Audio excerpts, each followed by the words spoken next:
Hi listeners, welcome back to Lola writings. నేను మీ హిమజ.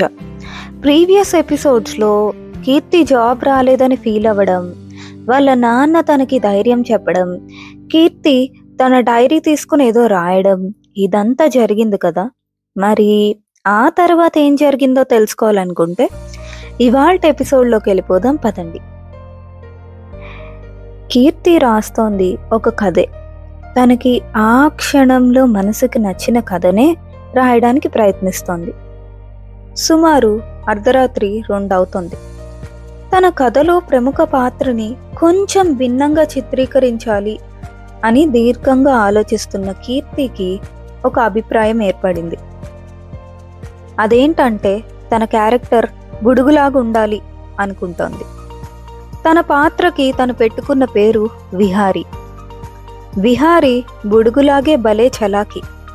తల్లిదండ్రులకు తప్పదు ఇతడి ఆకతాయి అల్లరి, చుట్టాలకి ఇతనంటే అబ్బో ఇక టెర్రరే.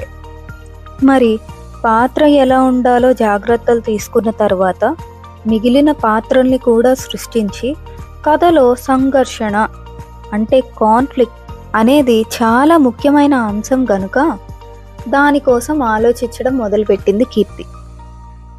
సరే, ఇవాళ్టికి చాలు అనుకుని నెమ్మదిగా నిద్రలోకి జారుకుంది కీర్తి. ఉదయం 7 కావస్తుంది.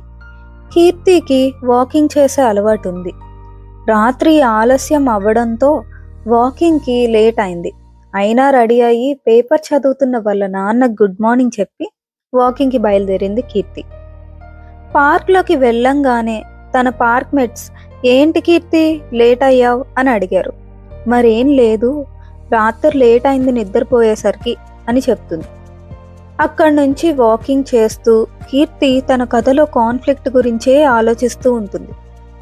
అప్పుడే మెహర్ పలకరిస్తాడు కీర్తిని. అసలు ఎవరి మెహర్ అనుకుంటున్నారు కదా.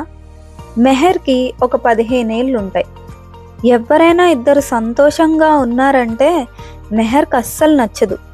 వాళ్ళిద్దరి మధ్య పుల్లలు ఎలా పెట్టాలా అనే మనస్తత్వం మెహర్ది. మెహర్ క్యారెక్టర్ నా కథలో కాన్సెప్ట్కి ఏమైనా ఉపయోగపడుతుందా అని అనుకుంటూ ఇంటికి రిటర్న్ అవుతుంది కీర్తి. సరాసరి తన రూమ్లోకి వెళ్ళిపోతుంది. కీర్తి తన ప్లానర్ బోర్డ్లో మర్చిపోకుండా మెహర్ for conflict need to think అనే నోట్ చేసుకుంటుంది. ఈ లోపల ఫ్రెష్ అప్ అయ్యి వచ్చి తనకి నాన్నకి దోశలు పోసి నాన్నని బ్రేక్ఫాస్ట్కి పిలుస్తుంది. ఇద్దరు బ్రేక్ఫాస్ట్ చేసిన తర్వాత వాళ్ళ నాన్న లేస్తుండగా, నాన్న నేను నీతో 1 నిమిషం మాట్లాడాలి అని అంటుంది. వాళ్ళ నాన్నకి నేను ఫుల్ టైం రైటర్ అవుదాం అనుకుంటున్నా అనే క్లారిటీ ఇస్తుంది. కానీ తన సెకండ్ బుక్ గురించి మాత్రం రివీల్ చేయదు. ఎందుకంటే కంప్లీట్ చేశాక సర్ప్రైజ్ ఇద్దాం అనుకుంటుంది. నాన్న ఒక చిన్న నవ్వు నవ్వి అక్కడి నుంచి వెళ్ళిపోతారు. కీర్తి కూడా తన పనిలో తాను నిమగ్నం అయిపోతుంది. అంతా బాగానే అవుతోంది అనుకుంటున్నారు కదా. కానీ కీర్తి తన బుక్ తనే పబ్లిష్ చేసుకోవాలనుకుంటుంది తన డబ్బులతో. అదొక సెల్ఫ్ సాటిస్ఫాక్షన్ అనే ఫీలింగ్లో ఉంది. మరి దానికోసం కీర్తి తన ప్రయత్నాలు తను మొదలుపెట్టిందా? నెక్స్ట్ ఏం జరుగుతుందో తెలుసుకోవాలనుకుంటున్నారా? అయితే స్టే ట్యూన్డ్.